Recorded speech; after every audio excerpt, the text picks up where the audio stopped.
نحمدہ ونصلی ونسلم علی رسولہ الکریم اما بعد فاعوذ باللہ من الشیطان الرجیم بسم اللہ الرحمن الرحیم الا ان اولیاء اللہ لا خوف علیہم ولا هم یحزنون الذین آمنوا وکانوا یتقون وقال النبی صلی اللہ علیہ وسلم العلماء ورثۃ الانبیاء صدق اللہ مولانا العظیم وصدق رسولہ النبی الکریم رب اشرح لی صدری ویسر لی امری واحلل عقدۃ من لسانی یفقہوا قولی اللہم صلی علی سیدنا و مولانا محمد وآلہ وصحابہ سیدنا مولانا محمد وبارک وسلم صلی علیہ۔ اس صورت نو میں جان آکھاں کہ جانے جہان آکھاں، سچ آکھاں تے رب دی میں شان آکھاں، جس شان تو شانہ سب بنیاں۔ سبحان اللہ ما اجملکا ما احسنکا ما اکملکا، کتھے مہر علی کتھے تیری ثنا، اے گستاخ رکھیاں کتھے جاڑیاں۔ حمد و صلوات کے بعد میرے انتہائی قابل صد احترام، قابل قدر، معزز و محترم حاضرین کرام و سامعین نظام و ناظرین کرام، آج ماہ مارچ 2023 کا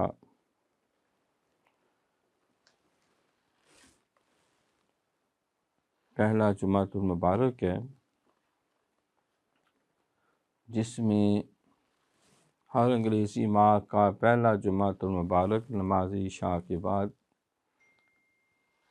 مجدد دین و ملت شیخ الاسلام والمسلمین عاشق امام العاشقین حضرت سیدنا پیر مہر علی شاہ گولڑوی رحمۃ اللہ تعالیٰ علیہ، اللہ تعالیٰ اپنی ساری رحمتیں ان کی تربت پہ نازل فرمائے اور آپ کے وابستگان کو دنیا اور آخرت کی ہر عزت ہر نعمت سے سرفراز کرے۔ آپ کی تعلیمات، تصنیفات اور خدمات دینیہ کے حوالے سے اس میں گفتگو کی جاتی ہے۔ گزشتہ ماہ بھی آپ کی سیرت، کردار اور مختلف تصنیفات کا اختصار سے تعارف پیش کیا گیا تھا، اور میں نے عرض کی تھی کہ انشاءاللہ تعالی بالوضاحت بھی آپ کی ان تصنیفات و تالیفات اور اس کے مدرجات پر اختصار اور جامعیت کے ساتھ انشاءاللہ گفتگو کا سلسلہ جاری رہے گا، کیونکہ عام طور پر یہ ایک تاثر جو عوام الناس کے ذہن میں ہے کہ حضور سیدنا پیر مہر علی شاہ گولڑوی رحمۃ اللہ علیہ ایک صوفی شاعر تھے، اور حضور علیہ الصلوۃ والسلام کی نعتیں لکھنے کا انہیں بہت زیادہ شغف و شوق تھا، اور آج سکھ متراں دی ودیری ہے کیوں دلڑی اداس گھنیری ہے، لو لو وچ شوق چنگیری ہے اجل نینا لائیاں کیوں جلیاں۔ تو یہ ان کی نعت شریف کو، اور کتھے مہر علی کتھے تیری ثنا گستاخ رکھی کتھے جاڑیاں، تو یہ چند اشعار جو ہیں، مکھ چند بدر شاشانی ہے متھے چمک دی لاٹ نورانی ہے، کالی زلف تے اکھ مستانی ہے مخمور اکھیاں ہیں مد بھریاں۔ تو یہ چند اشعار جو ہیں زبان زد عام ہیں، اور یہ سمجھا جاتا ہے کہ یہ ان کی نعتوں کا گویا کہ ایک سرنامہ ہے، نمائندہ ایک نعت ہے، تو بس۔ حالانکہ ایسا نہیں ہے، آپ کی ساری حیات طیبہ خدمت دین، خدمت قرآن، خدمت حدیث، خدمت فقہ، خدمت طریقت اور تمام مسلمین مسلمات کی رہنمائی اور تعلیمات اور ان کو اللہ اور اس کے رسول صلی اللہ علیہ وسلم کے راستے پر چلاتے ہوئے صراط مستقیم میں گزری۔ اور آپ نے متعدد کتب جو ہیں تصنیف فرمائیں، تالیفات فرمائیں، اور آپ کے فتاوی جات، اور پھر سب سے بڑھ کے آپ کی زندگی کا جو سب سے نمایاں اور عملی پہلو ہے اور امت محمدیہ پہ ایک احسان عظیم ہے، وہ فتنہ قادیانیت جو ہے اس کا بھرپور طریقے سے سد باب ہے، مقابلہ ہے، مبارزہ ہے، اس کے چیلنج کو قبول کر کے اسے منطقی انجام تک پہنچانا ہے۔ تو حضور سیدنا پیر میر علی شاہ گولڑوی رحمۃ اللہ تعالیٰ علیہ، ان کی خدمات دینیہ، علمیہ،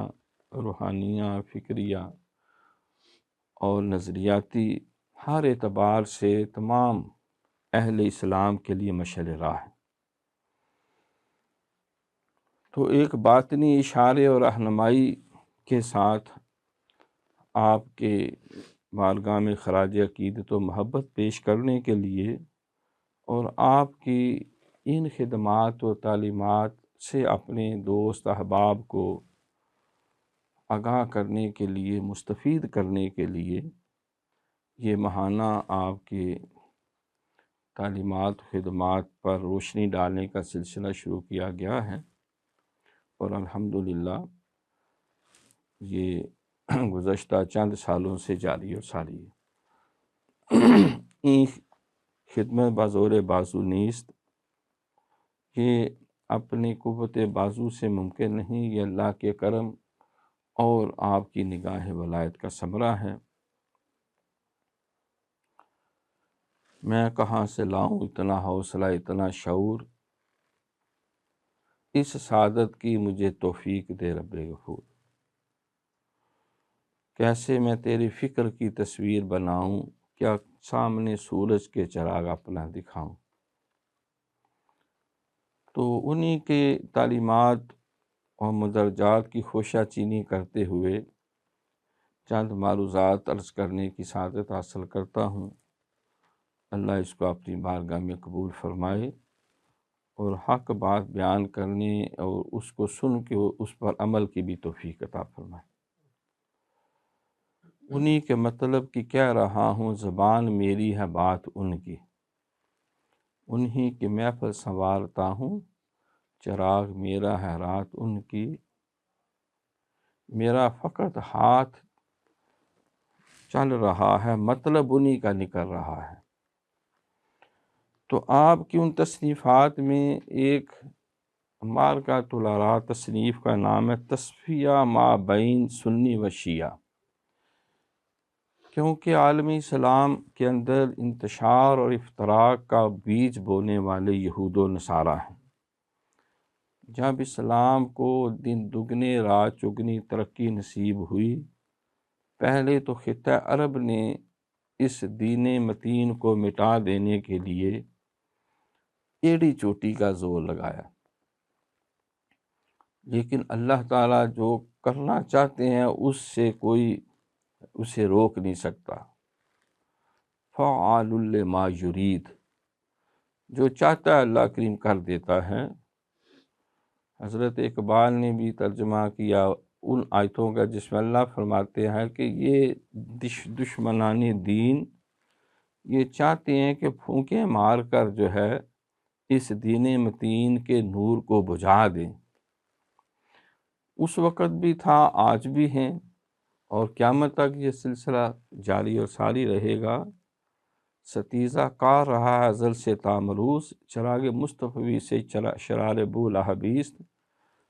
آدم علیہ السلام آئے تو ابلیس نے بھی اپنا لچ تل دیا، اور نوح علیہ السلام نکلے تو کئی بتوں کے پجاری بھی سامنے آ گئے۔ ابراہیم علیہ السلام نے علم توحید بلند کیا تو فوری طور پر جو ہے نمرود وقت جو ہے وہ اس کو مٹانے کے در پہ ہو گیا۔ بے خطر کود پڑا آتش نمرود میں، عشق عقل ہے محو تماشائے لب بام ابھی۔ آگ ہے اولاد ابراہیم ہے نمرود ہے، کیا کسی کو پھر کسی کا امتحان مقصود ہے؟ تو ہر دور میں نمرود بھی رہے ہیں اور رہیں گے، اور ابراہیم کے پیروکار بھی رہیں گے۔ موسیٰ کلیم اللہ علیہ السلام تشریف لائے تو فرعون نے انا ربکم الاعلیٰ کا نعرہ لگایا، اور میں سب سے بڑا خدا ہوں۔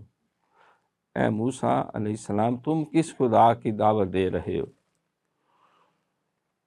تو علی ھذا القیاس یوسف علیہ السلام تھے تو امون کے پجاری آتماہو جیسے شیطان وہ مقابلے میں نکل آئے، اور حضور علیہ السلام نے جب علم توحید بلند کیا تو کئی شیطان جو ہیں وقت کے جہلاء، ابو جہل، ابو لہب، عتبہ، شیبہ، ولید اور دیگر یہود و نصارہ نے ہر قدم بے راستہ روکا، اور سیدنا صدیق اکبر رضی اللہ تعالیٰ نے بار خلافت سنبھالا تو پھر شیطان نے یہود و نصارہ کو اور مسلمہ کذاب کو اور کئی دجالوں کو وہ کھڑے ہو گئے، ان کو کی سرکوبی کی۔ فاروق اعظم رضی اللہ تعالیٰ عنہ نے باغ دور سنبھالا تو دو شیطانی سب سے بڑی قوتیں سپر پاور کیسر و کسریٰ وہ میدان میں نکل آئے، ان کو آپ نے کچلا۔ تو علی ھذا القیاس ہر دور میں حق کے علم بردار بھی رہے ہیں اور باطل کے پیروکار بھی رہے ہیں۔ جب کبھی یزید دین متین کو خراب کرنے کے در پہ ہوا تو اللہ نے امام علی مقام امام حسین رضی اللہ تعالیٰ عنہ ان کو مقابلے میں کھڑا کیا۔ صدق خلیل بھی ہے عشق، صبر حسین بھی ہے عشق، مار کا وجود میں بدر و حنین بھی ہے عشق۔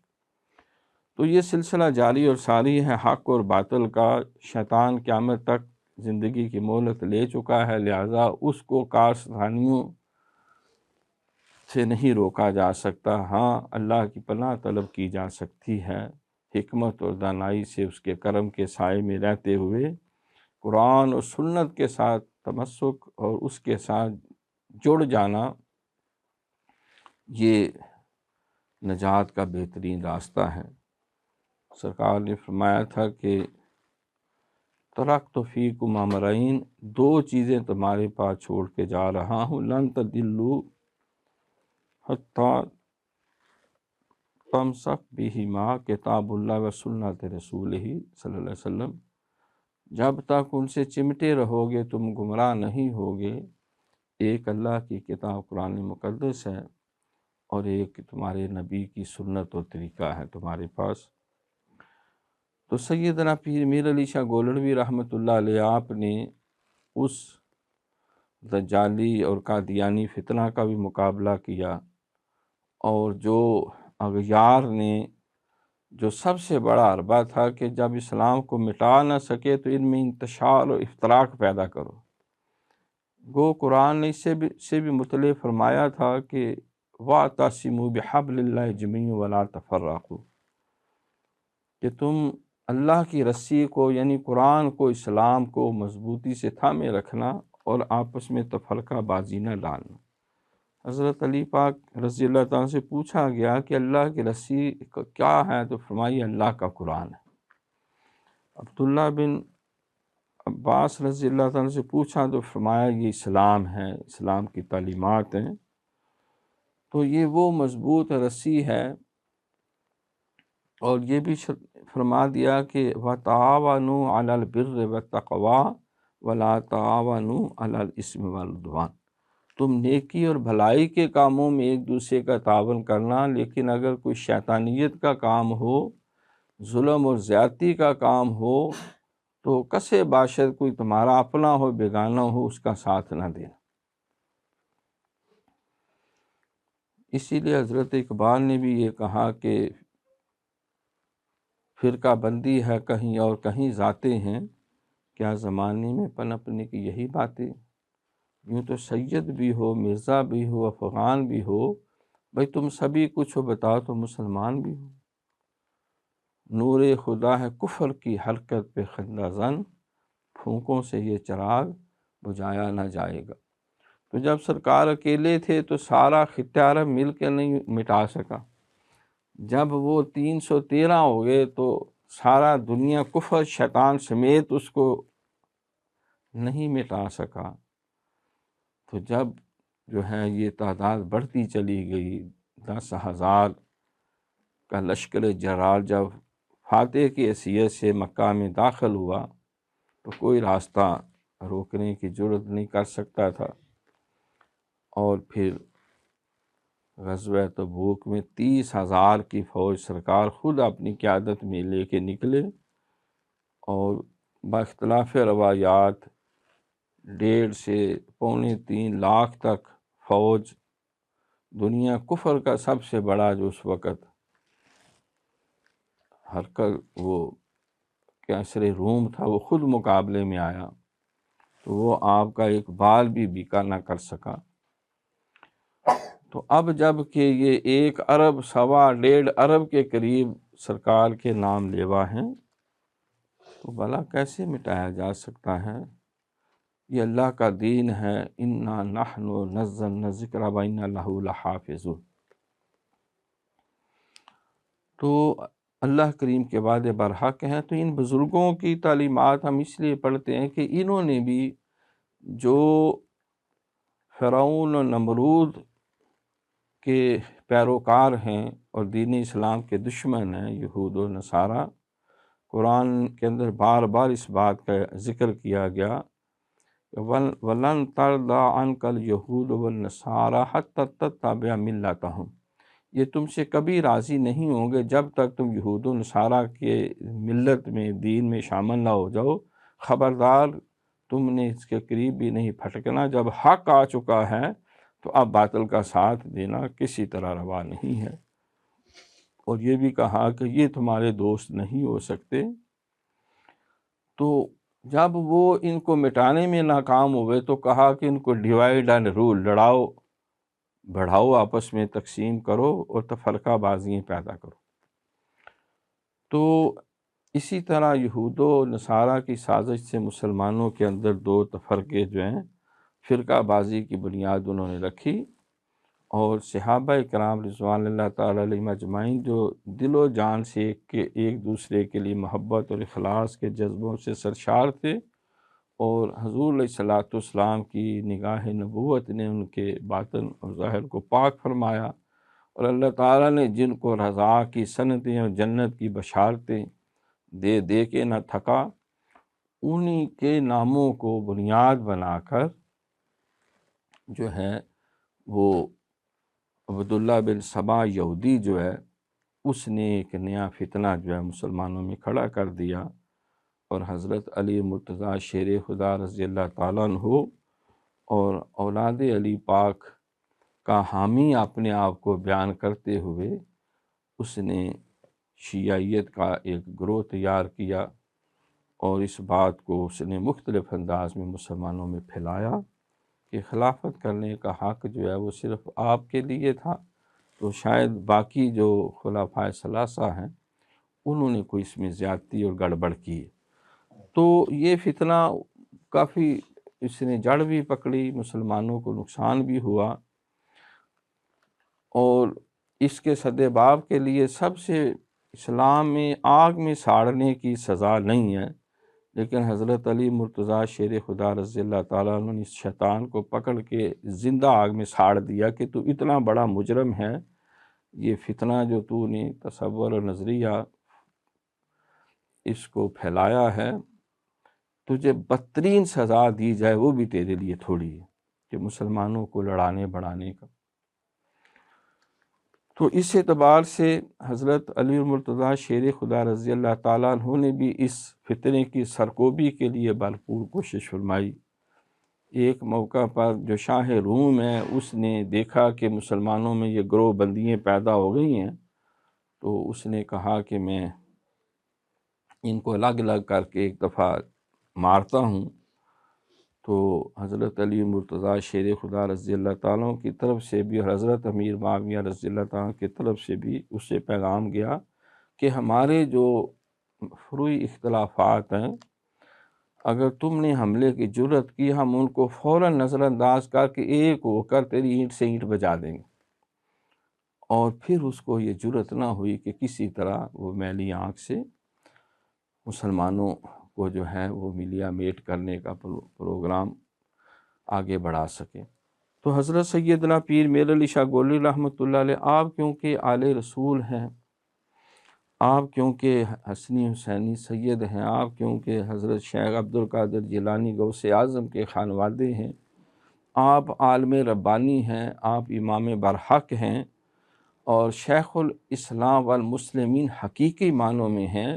اور جن پہ ساری امت محمدیہ جو ہے وہ دل و جان سے فدا ہے اور آپ سے محبت اور پیار کو ایمان کا لازمی حصہ سمجھتی ہے، لہٰذا آپ کی طرف سب نے رجوع کیا کہ اس فتنے کو قرآن و سنت کی روشنی میں گو ہر دور میں اہل حق نے کاوشیں کی، تو آپ بھی اس دور میں جو فتنہ تھا، انگریز بھی تھے، ہندو عیسائی وہ بھی اپنے لاؤ لشکر لے کے مقابلے میں تھے، تو آپ نے اپنے اہل اسلام کو اور اپنے معتقدین کو اس سلسلے میں تصفیہ ما بین سنی و شیعہ، یعنی ان کے درمیان جن باتوں کو ہوا دے کے ان کو ایک دوسرے سے لڑایا جاتا ہے یا دور کیا جاتا ہے، آپ نے فرمایا آؤ میر علی شاہ گولڑوی تمہیں اللہ رسول کے حکم اور سلف صالحین اور صحابہ اہل بیت اطہار کی تعلیمات کی روشنی میں جو ہے وہ تمہاری رہنمائی کرتا ہے، کیونکہ ایسے عناصر جو ہیں وہ ہر جماعت میں ہوتے ہیں جو اہل حق کو قریب نہیں ہونے دیتے، کیونکہ لڑانے بڑھانے میں ہی ان کی چودراہٹ چلتی ہے اور ان کی ہنڈیا گرم رہتی ہے۔ تو اسی طرح ان دونوں گروہوں میں اہل سنت میں، اہل تشیع میں جو بہت زیادہ متعصب اور اس درجے تک کہ وہ اختلاف رائے کو وہ مرنے مارنے تک اور کفر اور اسلام کی جنگ بنا دیتے ہیں، آپ نے ان لوگوں کو بھی راہ راست پہ لانے کے لیے رہنمائی فرمائی۔ تو یہ آپ کے جتنے معتقدین تھے انہوں نے بار بار آپ سے اصرار کیا کہ اہل تشیع بھی آپ کو سید السادات اور امام برحق مانتے ہیں، اور اہل سنت کے تو آپ پیشوا ہیں، ظاہری اور روحانی ہر اعتبار سے تمام سلاسل طریقت کے آپ پیر معزون ہیں، اور آپ کی رہنمائی جو ہے وہ یقیناً ان دونوں طبقات کے لیے بہت زیادہ مفید ثابت ہوگی۔ تو آپ نے جو ان میں اہم اختلافات ہیں ان میں ایک اثبات خلافت راشدہ ہے کہ 4 خلفائے راشدین جو ہیں، سیدنا صدیق اکبر، سیدنا فاروق اعظم، سیدنا عثمان غنی، سیدنا علی المرتضیٰ رضی اللہ تعالیٰ عنہ، تو ان کے بارے میں کہ یہ خلافت کی ترتیب شاید غیر فطری ہے یا اللہ رسول کی منشا کے خلاف ہے، ایک یہ مسئلہ۔ دوسرا مسئلہ کرتاس جو ہے کہ سرکار نے نزاع کے عالم میں کہا کہ میں تمہیں کچھ لکھ دیتا ہوں کہ میرے بعد جو ہے تم مطمئن رہنا، اللہ نے جتنے ہمارے ساتھ قرآن میں وعدے کیے ہیں وہ برحق ہیں، کسی شک اور شبے کی اس میں گنجائش نہیں، اور تم اللہ کے ان وعدوں پہ قائم دائم رہو، آنے والا دور تمہارا دور ہے۔ جو کچھ آپ نے اس کے بارے میں آپ نے رہنمائی فرمائی، اور حدیث خم غدیر جو ہے یہ ایک سرکار نے جس میں من کنت مولا فعلی مولا ہو ارشاد فرمایا، اس کے آپ نے حقیقی پہلوؤں کو بھی اجاگر فرمایا، اور اس سے جو لوگ غلط مطلب نکال کے اپنا جو ہے وہ راستہ سیدھا کرنا چاہتے ہیں ان کو بھی خبردار کی۔ پھر باغ فتق کا ایک مسئلہ جس کو بہت زیادہ جو ہے وجہ نزاع بنایا جاتا ہے، سیدہ کونین سیدہ خاتون جنت فاطمہ زہرا سلام اللہ علیہا، ان کے حوالے سے اس میں بھی آپ نے رہنمائی فرمائی۔ پھر آیت مباہلہ جو ہے نجران کے عیسائیوں سے آپ صلی اللہ علیہ وسلم کے جو مناظرہ ہوا، پھر مباہلہ کی دعوت قرآن میں ان کو دی گئی، اس کی بھی آپ نے تشریح فرمائی۔ پھر آیت تطہیر، اس کے اوپر بھی بعض اہل تشیع اور اہل سنت دونوں گروہ جو ہیں وہ مبالغے کا جس کو کہتے ہیں کہ حد سے زیادہ جو ہے محبت یا حد سے زیادہ ناپسندیدگی کی اعتبار سے غلب میں چلے جاتے ہیں، تو اس کو بھی آپ نے خبردار کیا کہ یہ غلب کا معاملہ نہیں، یہ ایمان کا حصہ ہے۔ آیت مودت جو ہے، آیت تطہیر جو ہے وہ سب کے علم میں ہے، انما یرید اللہ لیذھب عنکم الرجس اہل البیت ویطہرکم تطہیرا، اور آیت مودت جو ہے قل لا اسألکم علیہ اجرا الا المودۃ فی القربی، تو اس کے جو ظاہری اور باطنی پہلو ہیں وہ بھی آپ نے اجاگر فرمائے، تاکہ دونوں گروہ اعتدال اور ثواب اور قرآن و سنت کے راستے پر۔ حدیث ثقلین جو ہے اس حوالے سے بھی سرکار کے جو ارشادات ہیں اس کی قرآن و سنت کی روشنی میں وضاحت کی، اور فضائل سیدنا علی رضی اللہ تعالیٰ عنہ اور جو سرکار کا فرمان آنا مدینۃ العلم وعلی بابھا، اس پہ بھی آپ نے گفتگو فرمائی کہ سرکار نے فرمایا کہ میں علم کا شہر ہوں، علی اس کے دروازے، اور اس کے متعلق ابن تیمیہ اور ابن جوزی کے اعتراضات کے جوابات دیے۔ تو ان میں سب سے پہلا جو تھا اثبات خلافت راشدہ، کہ جو خلفائے راشدہ ہیں جو ان کی خلافت کی ترتیب ہے وہی ان کی فضیلت کی ترتیب ہے، اور اہل سنت اور اہل ایمان اور سارے صحابہ کرام صحابیات اور اہل بیت طہار سلف صالحین جو ہیں وہ خود اس کے اوپر جو ہے وہ قائم دائم رہے۔ آپ نے سب سے پہلے اس کے ثبوت میں آیات قرآنیہ پیش کی کہ یہ اللہ کے وعدے ہیں۔ اللہ کریم جانتے تھے کہ سرکار کے بعد کس طرح اسلام کو خلفاء کے ذریعے سربلندی عطا کرنی ہے، تو آپ نے اس کے حوالے سے بہت سی آیات پیش کی۔ میں تھوڑا سا حصہ یہ آپ کی جو سیرت کے حوالے سے ہے کتاب جس پہ سارے اہل ایمان جو اور اہل اسلام جو ہے مہر منیر اس کو بطور ایک سند اور حوالہ کے پیش کرتے ہیں، اس میں سے کچھ عبارتیں پڑھتا ہوں تاکہ بات کو سمجھنا آسان ہو جائے۔ آپ فرماتے ہیں کہ جس خلافت راشدہ کی حیثیت قضائی کی حقیقت اور اس کے من جانب باللہ ہونے کا ثبوت، کہ یہ جو خلافت کے ترتیب ہے کہ یہ حق پہ مبنی ہے اور اللہ تعالیٰ کی طرف سے یہی اللہ کی منشا ہے۔ حضرت نے آیت استخلاف سے دیا ہے قرآن پاک میں، جو اللہ نے آیت نازل کی کہ اے محبوب تمہارے بعد خلفاء ہوں گے جو اسلام کو دنیا میں پھیلائیں گے اور ان کو عزتیں برکتیں شرف سب کچھ نصیب ہوگا، میں ان سے راضی ہوں اور وہ مجھ سے راضی اور میں نے یہ وعدہ کر لیا۔ اور اس کی تائید میں 24 آپ نے آیات جو ہے قرآن پاک سے لکھ کے پیش کی، اور متعدد احادیث و مسلمہ واقعات جو ہے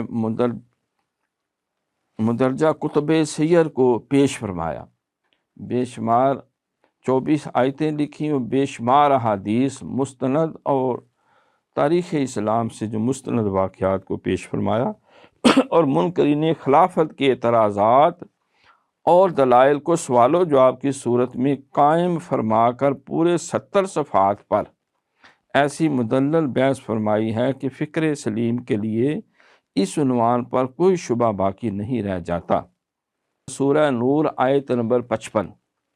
اللہ تعالیٰ نے وعدہ دیا ہے تم میں سے ان لوگوں کو جو با ایمان اور عمل صالح کے مرتکب ہیں کہ البتہ وہ ان کو زمین پر خلیفہ کرے گا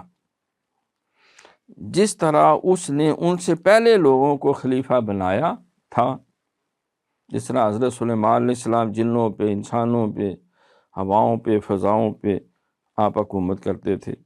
خلافت عرضی ملی انہیں، اور البتہ ان کے لیے ان کا دین جو انہیں پسندیدہ ہے محکم کرے گا، یعنی دین پہ اور استقامت ملے گی اور دین پھیلے گا، اور البتہ ان کے حق میں خوف کو امن سے بدل ڈالے گا۔ بڑی بڑی فوجوں کے مقابلے میں بھی وہ سیسا پلائی ہوئی دیوار بن کر وہ ڈٹ جائیں گے۔ وہ 3,000 ہزار، وہ ہزاروں کے، لاکھوں کے لشکر سے بھی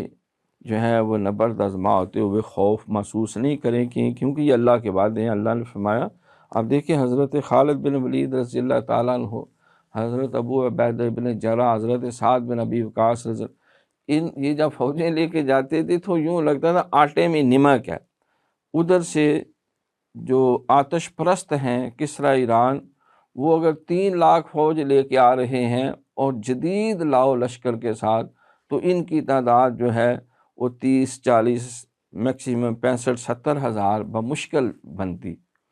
تو وہ جدید اسلحہ، اور یہ اس کے مقابلے میں تعداد بھی تھوڑی اور اسلحہ بھی اس طرح کا نہیں تھا۔ جس طرح غزوہ بدر میں 313 صحابہ تھے ان کے پاس 2 گھوڑے، 6 زرہیں اور 8 شمشیریں۔ بدلنے آئے تھے یہ لوگ دنیا بھر کی تقدیر۔ اتنی بڑی فوج کا مقابلہ 2 گھوڑوں کے ساتھ اور 8 تلواروں کے ساتھ، تو اللہ نے اپنا وعدہ پورا کیا اور ان کو فتح عطا فرمائی۔ تو اسی طرح یہ اللہ کے وعدے بعد والے خلفاء کے لیے بھی اس آیت میں سٹینڈ کیے گئے، اور وہ تاریخ نے ثابت کیا،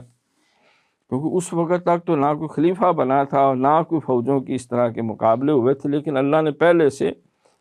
اپنے قرآن میں اس بات کی نشاندہی فرما دی تھی۔ البتہ ان کے لیے ان کا دین جو انہیں پسندیدہ ہے محکم کرے گا، اور البتہ ان کے حق میں خوف کو امن سے بدل ڈالے گا۔ وہ میری ہی عبادت کریں گے اور کسی کو میرا شریک نہ مانیں گے۔ یہ بھی دیکھو اب اللہ تعالیٰ ان کے ایمان کی ہر شے کی گواہی دے رہا ہے۔ اور جو کوئی اس کے بعد نہ شکری کرے گا پس وہ لوگ فاسق ہیں، یعنی جو اس کے بعد اس راستے کو چھوڑ دے گا اور نئے راستے اختیار کرے گا تو وہ اللہ کی نظر میں معتبر نہیں ہے، وہ فاسقین میں سے ہے۔ حضرت فرماتے ہیں کہ استخلاف یعنی خلیفہ بنانے کو حق تعالیٰ نے اپنی طرف منسوب کیا ہے۔ یہ نہیں کہا کہ فلاں تائید کرے گا تو بنے گا، فلاں نہیں کرے گا تو نہیں بنے گا۔ اللہ نے کہا یہ میں کام کروں گا۔ استخلاف کے معنی ولی امر اور خلیفہ بنانے کے ہیں، جیسا کہ ایک دوسری آیت میں آیا ہے، یا داؤد انا جعلنا خلیفۃ فی الارض، اے داؤد ہم نے تمہیں زمین میں خلیفہ بنایا۔ کون ہے جو تمہیں مٹا سکے؟ اس وقت بھی بہت سارے یہودیوں نے مخالفت کی تھی، کچھ نہیں کر سکے۔ آیت استخلاف کے مخاطب اور حقدار وہی لوگ ہیں جو نزول آیت کے وقت با ایمان اور صالح تھے، یعنی مہاجرین الاولین۔ پھر اس آیت کے متعلق حضرت شاہ ولی اللہ کے ایک قول کا حوالہ دے کر فرماتے ہیں، کیونکہ انہوں نے بھی اس مسئلے پہ بہت اچھی کتاب تحریر فرمائی تھی، کہ اس آیت کی تفسیر یا بیان یہ حدیث ہے، الخلافۃ من بعد 30 سنۃ ثم تصیر ملکا عدودا۔ یہ سرکار کی حدیث آپ نے نقل کی، یعنی خلافت راشدہ میرے بعد 30 سال رہے گی۔ سرکار بھی گواہی دے گی بھئی 30 سال جو دور ہوگا وہ اس خلافت کا ہوگا بائن ہی جس کا وعدہ اللہ نے قرآن میں کی، اور بعد ازاں ہو جائے گی ملوکیت دانتوں سے کاٹنے والی۔ پھر اس کے بعد جو ہے وہ خلافت جو ہے ملوکیت میں جس طرح بادشاہ ہوتے ہیں اور ان کے منہ سے جو نکل جائے بعض کا تو اس کو وہ قانون سمجھتے ہیں۔ عربی زبان میں خلافت جانشینی کو کہتے ہیں، خلافت جانشینی کو کہتے ہیں، یعنی ایک شخص دوسرے کی جگہ بیٹھے اور اس کا نائب ہو کر کام کرے۔ قرآن میں بھی ہے کہ اے آدم اذ قال ربک للملائکۃ انی جاعل فی الارض خلیفہ، تو آدم اللہ نے کہا بھائی فرشتوں بات یہ ہے کہ میں زمین میں اپنا خلیفہ بنانے لگا، انی جاعل فی الارض، قالوا اتجعل فیہا من یفسد فیہا ویسفک الدماء ونحن نسبح بحمدک ونقدس لک قال انی اعلم ما لا تعلمون۔ اچھا انہوں نے بھی اعتراض کیا تھا، فرشتوں نے بھی، کہ یہ اور وہ اور یہ، تو کیا اللہ نے خلافت آدم علیہ السلام سے چھین لی اعتراض کرنے کی وجہ سے، یا ان کو خلیفہ نہیں بنایا، بنا کے چھوڑا؟ دلائل بھی دیے اور پھر مقابلہ بھی کروایا، اور وہ مقابلے میں فرشتوں سے آگے نکل گیا آدم علیہ السلام۔ وَعَلَّمَ آدَمَ الْأَسْمَاءَ كُلَّهَا، تو وہ ایک تفصیلی گفتگو ہے۔ تو آپ فرماتے ہیں کہ یہ اللہ تعالیٰ کے وعدے جو ہیں یہ قرآن مقدس میں حضرت داؤد علیہ السلام ان کے ساتھ بھی، اور سرکار کا فرمان بھی۔ شرع میں خلیفہ وہ حاکم ہے جو، کیونکہ بعض نے ایک نیا بھی مسلمانوں کے اندر چھوڑا جی، کچھ اولیاء ہوتے ہیں کچھ خلفاء ہوتے ہیں، تو ولایت کا درجہ خلافت سے بڑھ کے ہے، تو آپ اس کی بھی ساتھ ساتھ تردید فرما رہے ہیں کہ جو خلیفہ ہے وہی اس وقت جو ہے وہ سب کا پیشوا بھی ہے، رہنما بھی ہے، اس شخصیت کے بے شمار جہتے ہیں۔ تو ولایت بھی آپ کے در سے، فیض ولایت بھی آپ کے در سے جا رہا ہے، اور فیض نبوت اور رسالت بھی آپ کے در سے جا رہا ہے۔ تو پھر آپ نے یہ بھی فرمایا کہ جو فیض ولایت ہے اس سے فیض نبوت اور رسالت اسی طرح اعلیٰ افضل ہے، جیسے ایک سمندر اور ایک قطرہ ہے۔ اب سمندر اور قطرے کا کیا مقابلہ ہے آپس میں؟ ایک پہلی جماعت کا طالب علم اور پی ایچ ڈی ڈاکٹریٹ، اس کا بھلا آپس میں کیا مقابلہ ہے؟ تو نبی علیہ السلام کا فیض ولایت بھی سارے انبیاء کی بھی ولایت سے اعلیٰ ہے، اور فیض نبوت اور رسالت بھی صرف مخلوق نہیں، سارے انبیاء کی ان کی رسالت اور نبوت کے فیض سے اعلیٰ عرف ہے۔ تو بہرکیف آپ نے یہ بھی بات ضمناً بیان فرمائی کہ شرع میں خلیفہ وہ حاکم ہے جو بنیابت حضرت صلی اللہ علیہ وسلم دین محمدیہ کو قائم رکھے، پس جو شخص کے حاکم نہ ہو اور حکم اس کا عام نافذ نہ ہو وہ خلیفہ نہ ہوگا، نہ اس کی کوئی مان رہا ہے، نہ وہ حکم دے رہا ہے، نہ وہ حکم دینے کی قدرت رکھتا ہے، اور نہ اس کی کسی نے بیعت کی۔ ایسا ہی وہ مسلمان حاکم جو مالیہ وغیرہ وصول کرے مگر دین کی اقامت مثل جہاد و اقامت حدود و فیصلہ جات شرعیہ نہ کرے، وہ بھی خلیفہ کہلانے کا مستحق نہیں ہے۔ یہ معنی خلافت مطلقہ کا ہے، اور خلافت خاصہ راشدہ میں علاوہ حکمرانی و اقامت دین محمدی کے مہاجرین اولین سے ہونا اس وقت، کیونکہ یہی قرآن پاک میں بھی تھا والسابقون الاولون من المہاجرین والانصار، اللہ نے خود ان کی فضیلت کی ترتیب بیان کر دی، جو سابقون ہیں، جو اولون ہیں، پھر جو مہاجرین ہیں، پھر جو انصار ہیں۔ اس میں بھی چوتھے نمبر پہ جو ہے وہ انصار کو اللہ کریم نے اپنے کرم سے بیان فرمایا، اور پہلے پہ جو سابقون الاولون، تو اسی کو آپ بیان فرما رہے ہیں۔ یہ معنی خلافت مطلقہ کا ہے، خلافت خاصہ راشدہ میں علاوہ حکمرانی و اقامت دین محمدی کے مہاجرین اولین سے ہونا، اور سوابق اسلامیہ سے متصف ہونا بھی شرط ہے اس قرآن کی آیت سے۔ چنانچہ خلافہ اربعہ بائیں معنی خلافت راشدہ سے متصف تھے، اور مثل حضرت صلی اللہ علیہ وسلم قول و فعل میں واجب الاطاعت تھے، اور وعدہ الہیہ مدرجہ ذیل آیت کا تحقق بھی چاروں خلفائے کرام کی خلافت پر ہے، نہ کہ صرف کسی ایک شخص کی خلافت پر، کیونکہ اس آیت میں جتنے ضمائر موعود لہم کے لیے ہیں وہ سب بصیغہ جمع ہیں، نیز جن امور کا تحقق اس آیت میں کیا گیا ہے، یعنی استخلاف، اقامت دین، تبدیلی خوف بالامن اور عبادت خالصہ، یہ بھی چاروں خلفائے کرام کے وقت میں موجود تھے۔ نہ صرف حضرت علی کرم اللہ وجہہ کی خلافت میں اور وعدہ الہیہ کا تحقق بمراتب و صاف مولود لہم ضروری اور واجب ہے، جو خلافت خلفائے اربعہ علیہم الرضوان کے وقت میں ہوا اور روز روشن کی طرح ہوا اور کسی کو گنجائش انکار نہیں۔ اللہ اکبر۔ تو حضور سیدنا پیر میر علی شاہ گولوی رحمۃ اللہ علیہ پھر آپ فرماتے ہیں اس سوال کے جواب میں کہ اگر خلافت راشدہ کے لیے کوئی نص قرآنی موجود تھی تو گروہ انصار اور حضرت سیدنا علی علیہ الرضوان نے بیعت ابو بکر سے انکار کیوں کیا تھا، اور اپنے لیے مدعی خلافت کیسے ہوئے تھے؟ فرماتے ہیں کہ ایک نص کیا بلکہ بکثرت نصوص قرآنی و حدیث نبویہ نہ صرف خلافت شیخین کریمین بلکہ خلافت اربعہ علیہم الرضوان پر شاہد ہیں۔ تم ایک حدیث لیے پھرتے ہو، میں 24 آیتیں اور ان گنت حدیثیں پیش کر بیٹھا ہوں، مگر چونکہ نصوص قرآنیہ میں شخصی طور پر کسی کے نام کی تخصیص نہیں تھی، صرف کلی طور پر اوصاف جمیلہ کا ذکر تھا، لہٰذا بوجہ نامعلومی شخصیت، کیونکہ کسی شخص کا نام تو نہیں تھا، وفات شریف نبوی کے موقع پر باہمی تخالف پیدا ہوا، لیکن رفتہ رفتہ روز روشن کی طرح واضح ہو گیا کہ ان نصوص اور اوصاف مندرجہ فی ہاں سے مراد ان کا مصداق خلافت اربعہ ہی ہیں۔ تو اس موضوع کے اوپر مزید آپ نے حضرت علی مرتضیٰ شیر خدا رضی اللہ تعالیٰ عنہ ان کے جو مختلف ارشادات پاک ہیں اور سیدنا فاروق اعظم رضی اللہ تعالیٰ عنہ اور ان کے ساتھ جو علی پاک کی محبت اور